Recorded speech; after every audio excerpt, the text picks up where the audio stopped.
सती समय लेके चलिए आप गंजरामपुर छोड़ के कहीं और लेके चलिए, राजस्थान धौलपुर साइड को। वहां से क्या संबंध है तुम्हारा? राजस्थान से। माइक पास में कीजिए। राजस्थान से मेरी ससुराल है। माइक पास में करो। ससुराल।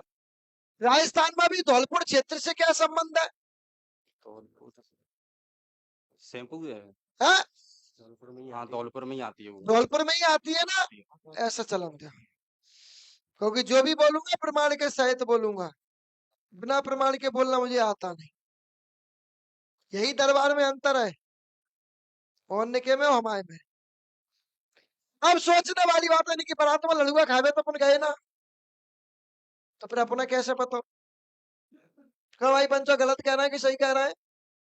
तेना नौता तो करो ही नहीं तो भैया वहां है, तो नौता कर देता तो सोचू लेते खावे को। पहली बार आए हैं। गलत बोल रहे हैं आप। यहाँ पे पहली बार आया हूँ। अरे गलत बोल रहे हो तुम। नौता करते तो तुम नौता खावे आता है, इन देवता ना ब्याह तो करो है, फिर ब्याह में देवता न टीपे।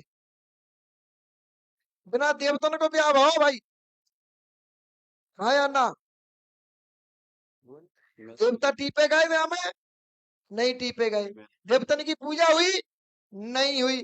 तो क्या ब्याह तुम वैसे ही कर रहे हो भाई? इन्हें लड़ुआ तो खिला दे अपने, यानी कि इनके यहाँ भी भूमिया है। हाँ, इनने भूमिया का निमंत्रण नहीं दिया, इनने भूमिया का निमंत्रण नहीं दिया, तो इनके घर के देवता भी ब्याह में नहीं गए। ऐसे परिवार में ब्याह होगा तो सबसे ज्यादा कुल देवता को, कुल देवी को खुशी होती है। अगर घर में कोई शुभ काम होता है तो सबसे ज्यादा कुल देवता को और कुल देवी को खुशी होती है। इनके यहाँ क्या हुआ, इनके यहाँ विवाह तो हुआ, विवाह होने के बाद इनने ना भूमिया का निमंत्रण दिया, और भूमिया का इनने निमंत्रण नहीं दिया, इस वजह से भूमिया इनके यहाँ नहीं गया। और जब भूमिया इनके यहाँ नहीं गया तो इनके कुल के देवता एक भी इनके विवाह में नहीं पहुंच पाए। तो यानी कि इनको विवाह कैसा भाव है, कैसा भाव है? वैसे ही विवाह भाव बिना देवतन के विवाह हुआ है।